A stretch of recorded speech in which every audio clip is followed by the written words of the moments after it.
Guys, what is up? It is I, your captain, speaking, and today we are going to make one of the most transparent and open and honest videos I've ever made in my life. First off, Michael Jackson said it best. I'm starting with the man in the mirror. I'm going to make a change. I'm going to make a difference. Said it in so many words, maybe not those exact ones. But while I clean my warehouse, I am going to tell you guys a story about me and how I stood in this very moment over 2 weeks ago, and what I believe is a lightning bolt came through that garage, sent from God, and it has awakened me, had me look in the mirror like I never have before, and changed me from the entire core. Now, let's get this story going. First and foremost, Storage Auction Pirate, aka David Michael D. Haas, is I. You guys have known me for years. You know that I've never, ever been a man of spiritual belief. I've always said that, not that I was against it. I just wasn't with it. And a lot of people have judged me for that because that's how a lot of people are. I have no control over that, nor would I ever judge anybody for their beliefs. And that is one of the reasons why I didn't really like religion, because there is a lot of people in this world who claim to be a Christian, a Catholic, a Muslim, whatever they want to be. And the reality is they spend all their time judging people. They think they're better than somebody. They think they have all the answers. People are beneath them. And if you are a true believer in your religion, you should never put yourself above anybody, because your God doesn't do that. With that being said, I have been on a level of serious self-reflection and internal reflection. I have spent many years chasing many different ways of healing myself. I've told you guys for many years, I've been through it all. I've lived through physical abuse. I've been sexually abused. I've been homeless, poor, broke, poverty. I've had to fight cops, courts, systems to have custody of my children and keep them safe. I've seen everything from the good side of down and the bad side of up and everything between. There is not a story you can tell me or something you can say that's going to make me feel bad that you cannot be better or change. I could tell you that right now. But what I learned is the only thing I've done chakra, I've done Reiki, I've done psychologist, therapist, I've done the couples counseling, I've chased the highest highs and lowest lows to get every answer. I've done Santeria, I've been through religious processes. I've gone in every possible direction to find the answers in which it is that I seek. And the reality is we all have the answers inside of us. We all have the ability to see things and be better for ourselves. It's what we choose to do. I have become recently into a dark place, I would say. A lot of things around me I don't agree with. A lot of people around me I do not agree with. I don't like decisions people make. I don't like the direction people want to go. And it started to take me into a place of insecurity. It started making me question everything about my life. I had just accomplished my greatest goal ever. I bought this magnificent home, spent almost $1 million. In just over 6 years, I went from getting full custody of my children. Actually, we'll say 7 because I had to lose the home. In 7 years, I got full custody of my children in the state of California. I ended up losing our home. I lost all my credit. I ended up putting us in a car in a hotel. I had $3 to my name and not an ounce of credit. Took me several months to get going, get myself back in the right direction. I rented a home. I ended up convincing Jessica to move in with me and her daughters and quit her job, hopefully for her to run my business with me and help us get to the top of everything. Because that's what all I've ever really wanted is a physical, spiritual, heartfelt partner in what I do. I don't really necessarily like doing this alone. I've watched a lot of my friends throughout the years, throughout YouTube and other places like Whatnot, and it's statistically proven a husband and wife, man and woman make the best team. I've always been doing this alone. It's not fun for me. Anyway, flash forward at those 6 years, I was able to work like a madman. Always believe, be the hardest working man in the room and you will get somewhere. That's my favorite quote by The Rock, right? And I ended up buying an almost $1 million home. Completed my dreams. moved here away from everybody, which in reflection, I believe was God taking me away from all my enemies for the next level of success that I'm heading towards. Not that I have nothing but enemies, but very often when you're doing successful things, there's a lot of people around you with their hand out, like this, hand out, hand out, hand out. It's hard to tell because they say love is blind, and that is 100% true. It is hard to differentiate between people you love, people friends, people just you meet, because I'm a type of person, I presume everybody is doing the bestest things in my direction. It's hard for me to see otherwise because I'm what I call an empath, or what I believe is an empath. And I always look for the best in people. I don't want to presume people are the worst. It's just how I am. I've seen it. Trust me, when I say I've seen it all, you guys know both of my parents died from methamphetamines addiction. It caused heart complications for my mom, which led to her stroke. It gave my dad cirrhosis of the liver from meth. I've been through it all, and I don't at all hold anything in a negative energy towards my parents. They had their own demons to face, and they were not capable of fixing their childhood trauma and understanding their own problems, which led to their addictions, which led to our life that I lived as a child, which led to their death, which is why I want to be the person to break the generational curses in my family, because I understand generational curses, and some call it karma, whatever, doesn't necessarily affect you the most. It often trickles to your children. I want my children to grow up adults, have children that will become my grandchildren, and the curses are done. That's been my goal since day one. Very often I was not able to see that. I was not able to understand. I wasn't always making the best decisions. And some ways I'm great, some ways I'm not. But flash forward, I moved here and life kind of changed. I accomplished my dreams, and I was tired of working. I became tired of working. It's like I finally made it, right? And then flash forward to that, Jessica decided to get a job. And that really threw me off. I'm like, man, we got everything we ever wanted, and you now want a job, a paycheck, an hourly wage. Well, we're here living the best life. Most people I know, they do not want to sign up for what I call a slavery contract. They want to run their own business. They want to be successful and free and not dedicated to a 30, 40-year plan to retire. That threw me off. I started spending a lot of time here alone. She's now gone 4 days a week, maybe even 5, multiple 10, 12 hours a day at a job, and I'm abandoned here. I left my children back in the Bay Area. I moved out of my business. I left my help, and I kind of just mentally gave up. I started spending a lot of time thinking, hanging out, reflecting on my life, and it took me to a place of darkness and insecurity. I started stressing over things I shouldn't. I started thinking of things I should not be thinking of. And amidst all this, it took me way down here. Spiritually, mentally, physically, emotionally drained, way down here. And I started just really piecing things together. I started thinking about my childhood, my previous relationships, my children, everything in between. There's not even no point in getting into those details, but I reflected on every ounce of my life.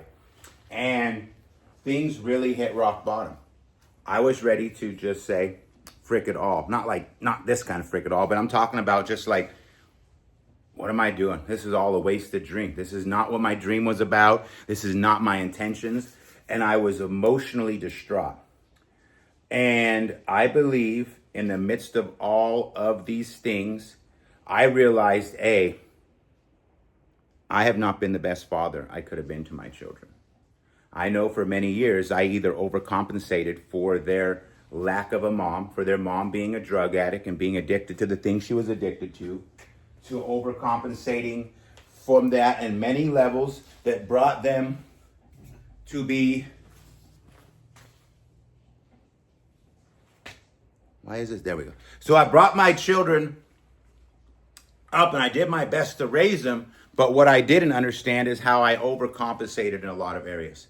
I started to realize I am maybe not the best relationship person always. Maybe I've let my emotions get in the way of a lot of things. And that is not making any excuse in any of my relationships. I understand in each of my relationships, even my current one, that the person is also to blame in a lot of areas. I have no control over that. A, I cannot expect anybody to have accountability for something they've done. And B, I have no control over what they may or may not do. That's what I learned in therapy. But what I do know is that if I was a better version of myself, I could have very much so controlled a lot of things in a better manner that I was not able to, because my mind, my heart, my whatever was in places that it shouldn't necessarily be inside here. So what I started to realize is that amidst this deepness of trying to sometimes blame other people, the most important thing is to look at the man in the mirror. The man in the mirror is the one controlling and responsible for everything, because you can walk away from everything. You can walk away from anything. You don't have to keep yourself in a position with anything. I don't care if it's your children, your parents, your best friends, your lover. You have the choice to leave everything if it doesn't suit you. And if you're doing everything to the best of your ability and it's not making you happy, that's a choice you have to make. That's your power. And I've learned that because I preach these things all the time. You will only be as successful as the 5 closest people to you in your life. If the people closest to you, including your children, including your best friend, including your mother or father, including your lover, including a stranger you just met, are not on point mentally, physically, spiritually, financially, that's where you will be. You don't have to believe me. I'm not telling you to believe me in anything I say, but trust and believe. Those people that you speak to every day, that is you. And it's hard for many to see that. You have to look in the mirror and understand that. And you have to put your pride and your ego and everything else aside, because I've realized that pride and ego are the 2 number 1 ways the devil enters your life. And most will never see that because they don't want to. As long as they don't believe in those things, they can block it out.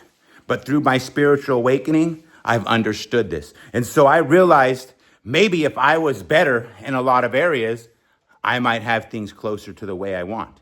I might have already obtained everything I wanted without a struggle if I had just been closer to being the person that I know I could be. With that being said, I was in this dark place, as I'm trying to tell you, and life was lifing me. Not like I'm in such severe struggles, but it's all right here. That's the most important thing, because I don't care about money.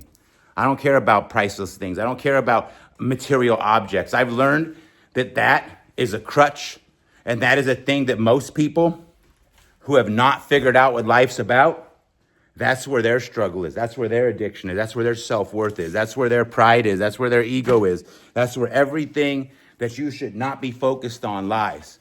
Money is just an object to help you get through life. It's not defining you. And I know it sucks, because a lot of people, that's the only way they know. They only know that if I can buy a Louis Vuitton, if I can buy a brand new car, if I can wear the nicest shoes, I'm going to be as good as that person I look up to. And that is the mind frick that this world has us in. So, with that being said again, I started looking at the man in the mirror. Well, let's flash back here. When I was at my darkest hour, when I was at my final lowest point, where I felt like there was no other options, nothing left but to just give up and start fresh in every area, I was standing right here. A friend of mine called and he says, "Do you think you can swallow all this?" And some other things. And we were talking, and he's like, can you be this and be that? And I was just sitting here almost in tears, standing right in this very spot, almost in tears. And out of nowhere, I don't know what it was in this conversation, because I don't remember every word, but something came through this roof, like right here. And it like hit me like a bolt of lightning, like a light switch went off inside of my body and my mind. And not one single thing from that moment has been the same. First and foremost, I stopped smoking weed shortly before this moment. About 2 weeks prior to this, I gave up smoking weed for the first time in my life since the age of 2. Yes, I said since the age of 2. Please don't sit here and argue and tell me I'm crazy, but that's what I've been doing my whole life, is smoking marijuana. So I quit 2 weeks prior to this.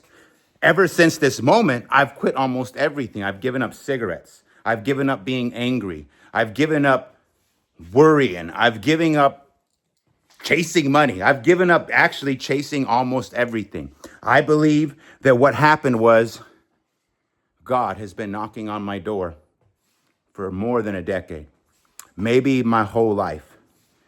And I've never wanted to answer the door. I recognize this through instances in my life.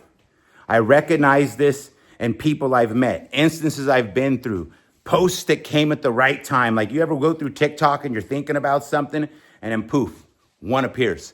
Something of that nature. So many instances in my life has God been knocking on the door. For example, when God brought locker nuts into mine and store stalker's life years ago, I thought that was random.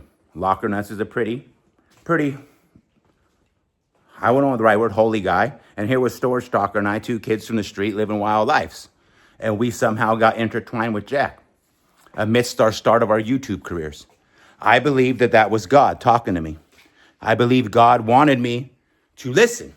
And what happened? I didn't, because I wasn't understanding these things.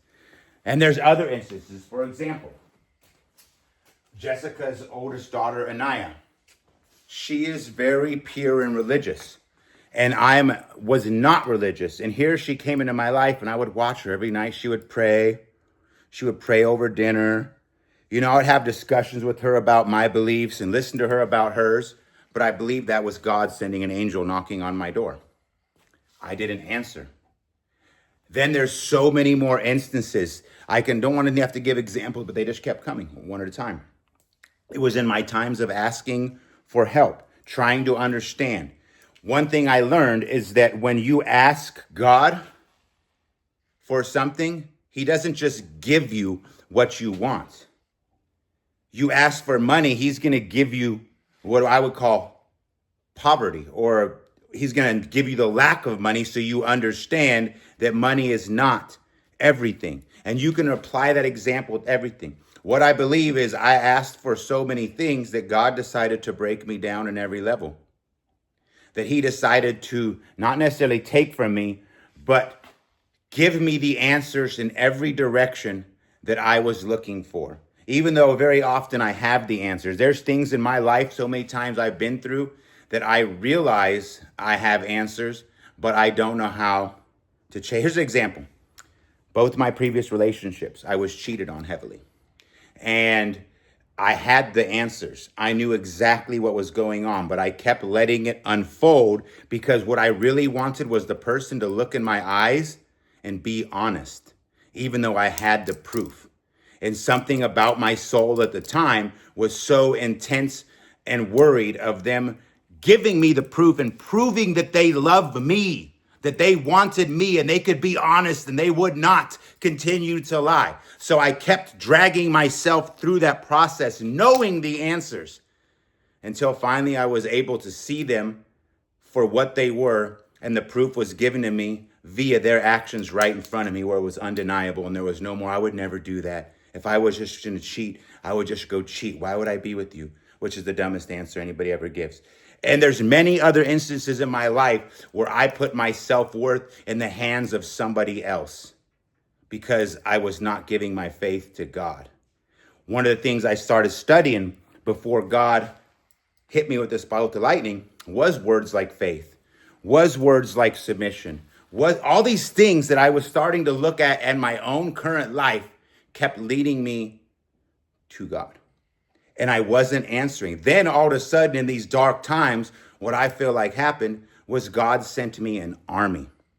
Everybody in my life, for the most part, was calling me, sending me messages, talking to me about God. Every time I go on my social media was this post of God. And it was just like, knock, knock, knock, knock, knock, knock, knock, knock. And here I am like, nope, no one's home. Did you hear did somebody hear? I didn't hear the door. That was me constantly. because I wasn't putting the pieces together. I was so consumed by looking for a path or answers currently that I know the answer to, but I wasn't listening. Then I decided to have a meeting with my medium.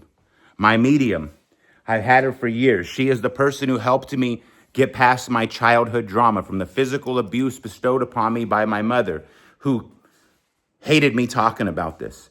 It's one of the biggest problems I've had to deal with in the most recent years, is me reflecting on my entire life with my mom still being alive, and she threw a fit. She didn't want the world to know how she treated me. And I tried to explain to her, mother, this is very important. You changed. You became a better person. I grew past the trauma from being physically abused by you and sexually abused by other people. And the world needs to hear this. The world needs to understand that you don't have to be a victim. You don't have to live in fear of and have guilt for your actions, because when you confess and fix your life and be sin free, it's no longer your crutch or your cross to bear. And before she died, we had a big fight because I did this live on YouTube, and she threw a fit, and she started being negative towards me, calling me names, and I had to push her away. And she ended up having a stroke 2 weeks later. And then she sat in a coma for a week as a vegetable, not being able to talk, only sit and cry and stare. And we had to pull the plug on her. And I had to beg her for forgiveness so her soul could rest in peace with seconds to go. And it's probably one of the hardest things I've ever dealt with in my life, is knowing that I had to push my mom away and then pull the plug on her with this fight looming. And I hope you're up there now watching, Mother, and understanding why I did this. I hope you're understanding that I believe I was sent here to be a person of change in this world, to be the light in a dark place, to be that person that the world needs to know that they're not alone. And I really hope you've made it to that point, Mom, where you can accept that, because it's nothing personal. It's nothing personal. I do not hate you. I never did. I understand we all go through these generational curses. Not all of us, but many of us do. And you lived through a generational curse that put you in the position you were. And it came down on me. But I'm here to stop it, Mother. And I love you. So please let your soul rest and know that I'm not. This is the first time I've ever been able to say that without crying. This is the first time. But moving forward, I went to my medium again because I was in a place where I needed clarity. And she says that my mom came to her, and my mom begged for my forgiveness, saying how bad she's sorry that everything we went through, and that it's put me in the position to create the cycles that I have been through and the things that I am now tolerating. And so, flash forward, my medium, Chakra, told me that God wants to talk to me. She said that he's trying to talk to me and I'm not listening. And that hit me in my head. I'm like, I believe this woman. She has taken me to places I never thought I'd go. And she said, God wants you to go sit by a tree. She envisions a pine tree, which is unique because I have lots of pine trees. I have lots of pine trees everywhere in my yard. You can see them everywhere. But she said, you will know which tree. You will know which tree. And this place right here, to me, ever since I moved to this house, the first walkthrough I did, this was something that registered in my head. I don't know what it is, but I feel like this is a very spiritually sound place. Something about this archway right here, this little staircase walking through the oak trees, something about it. I decided to choose these oak trees right here. You see them. There's 2 oak trees back here. Jessica wanted this hammock there. I don't know why, but I chose that to be a place I sat at 3 weeks ago. And I spent a whole day there. The girls and Jessica were gone. I was all alone. And I sat there for hours, not looking at my phone, just talking. Not even talking, I shouldn't say talking, spiritually thinking, looking to God, asking for help, asking for understanding, asking for clarity, asking, or just, I don't even know, asking's not the right word. I was just literally sitting there meditating while I don't know how to word it. I don't want to sound stupid and sound wrong, but this is my story, so I just got to say, like, I was talking to God. And so before this moment was before this lightning bolt moment. I just spent the day there. I prayed. I prayed that Jessica and the girls would come home safely. My kids would show up. We have this great little family meeting. All the things I've been thinking will be laid to rest in all form of that. And then I called it a day and went to bed when the sun went down. Next day, I woke up again and did it again. Not for an entire day, but I felt this overwhelming desire to go and lay in that hammock and talk to God. And I really have found out that oak trees have a very big biblical significance, which is ironic because my medium wanted me to sit in a pine tree, but she said, I can't tell you which one, you'll know it. And I chose those trees for a reason. That's where and I'm talking, I have a million trees. Look, I'm just gonna show you for reference.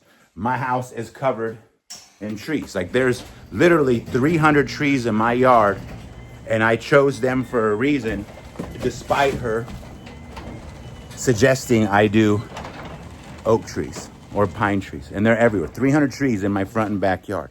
That's the trees I was led to. So flash forward 2 days from that moment I decided to do so is when I had this lightning bolt moment. I can't explain it, but nothing in my life has been the same. I have felt like this enlightening, this awakening. I haven't cared about work. Not that I'm lazy and I'm trying to give up. I'm just focused on myself. I have quit cigarettes now. We are like 2 weeks deep, not smoking cigarettes. I have now almost a month of not smoking marijuana. I have taken up working out pretty much every day. I've focused completely on my yard and my family. I've tried to spend as much time as I can with the girls because I've realized throughout the last 6 years of living with Evian and Anaya, two of the most amazing young ladies I've ever met in my life, I was a great provider. I'm really good at giving them all the material things they want and making money.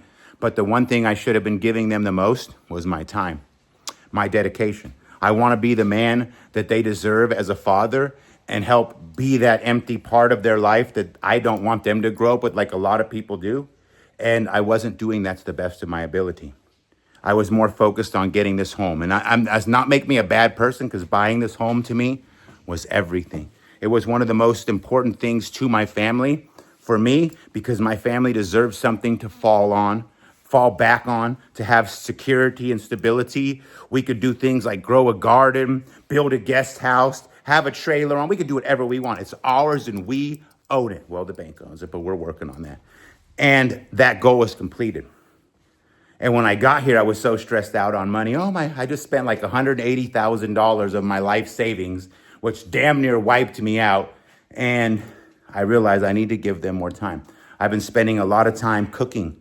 I took up back cooking. I've been focused on cleaning the house and doing everything the opposite of what I've been doing.